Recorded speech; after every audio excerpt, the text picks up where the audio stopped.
My dear brothers and sisters in Christ, good evening. Good evening, Father. And they live happily ever after. Siguro no mga bata tayo, lagi nating naririnig yung ending ng storya ng and they live happily ever after. Yung mga Disney princess, laging doon nagwawakas yung storya. Yung mga Disney princess at mga bedtime stories natin, doon lagi natatapos. There is always a happy ending, and they live happily ever after. Kaya kung babalikan natin yung mga pelikula nung early 80s, 90s, and early 2000, ito lagi yung plot ng storya ng pelikulang Pilipino. Kikidnapin yung bida, hihingi ng ransom, at pagkatapos, kapag nakahingi ng ransom, darating yung leading man, ililigtas yung leading lady, at pagkatapos nun, magpapakasal sila, at pagkatapos ng kasal, laging merong sayawan, and they live happily ever after. Gusto natin laging maganda yung ending. Gusto natin lagi sa maganda natatapos ang storya. Gusto natin ang the end, laging maganda, laging mabuti. But the readings of today gives us the true ending of our lives. Ang mga pagbasa natin ngayon ay nagpapatunay sa atin nung katapusan ng sanlibutan. Father, para namang hindi happy ending yung napakinggan namin.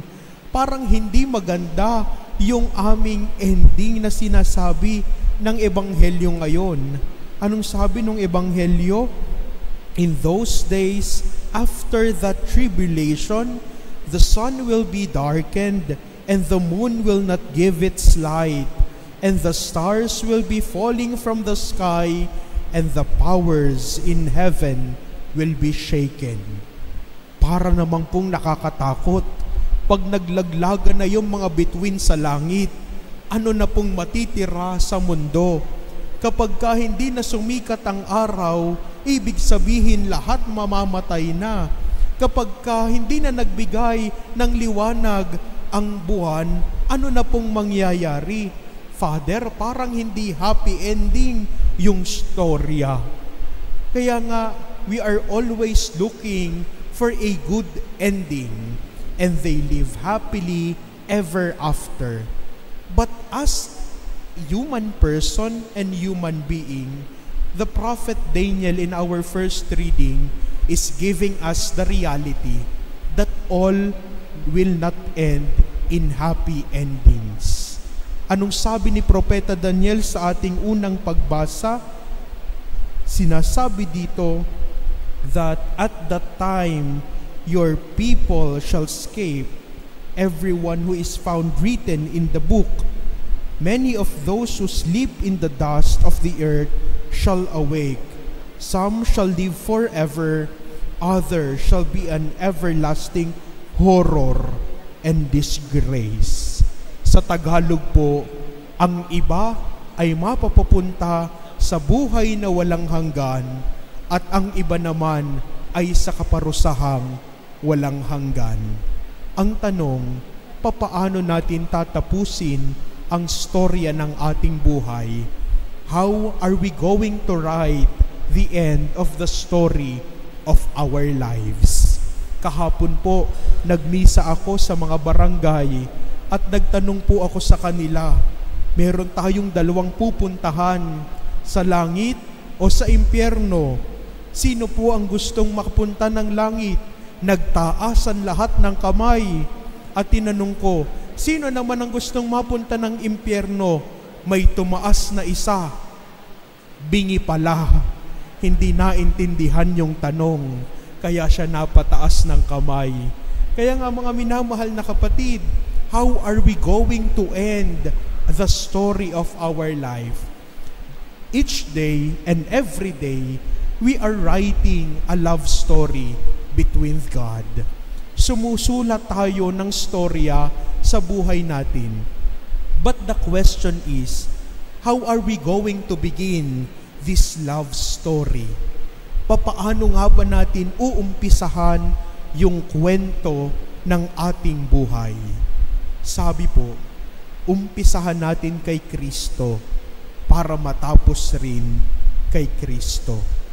Tandaan natin, hindi tayo ang bida ng storya ng buhay natin. If we will write our story on our own, ano po ang magiging kalabasan ng storya ng buhay natin?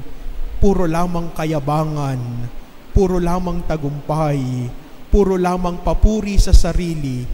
But in reality, we are not invited to sugarcoat everything, but we are invited to live in truth.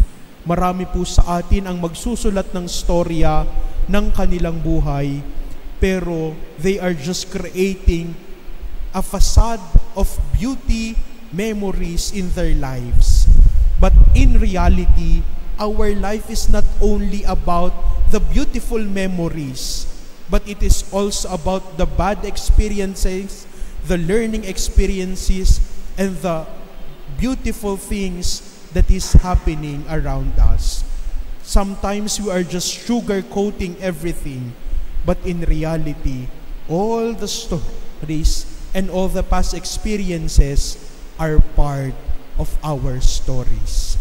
Ngayon, mga minamahal na kapatid, ang tanong sa atin, how are we going to write our stories?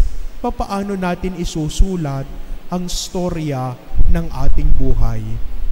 Dahil magkakaroon lamang ng ang kwento ng ating buhay kung ito ay nakaugat kay Kristo. We are not the bida of our stories. We are just supporting actors and actresses of the stories that we are making, because the real bida of this story is none other than Jesus. Dahil ang buhay natin, kung wala si Jesus, ay walang kwenta. Ang buhay natin, kung wala si Kristo, ay walang kabuluhan. Ang storya ng kwento ng ating buhay, kung wala ang Diyos, walang kwenta. Magkakaroon lamang ng kwenta ang kwento ng ating buhay kung si Jesus ang bida. Kaya nga mga minamahal na kapatid, at the end of the day, God will not ask us on how much we have earned in this life. Hindi itatanong ng Panginoon, gaano kalaki ang iyong lupa.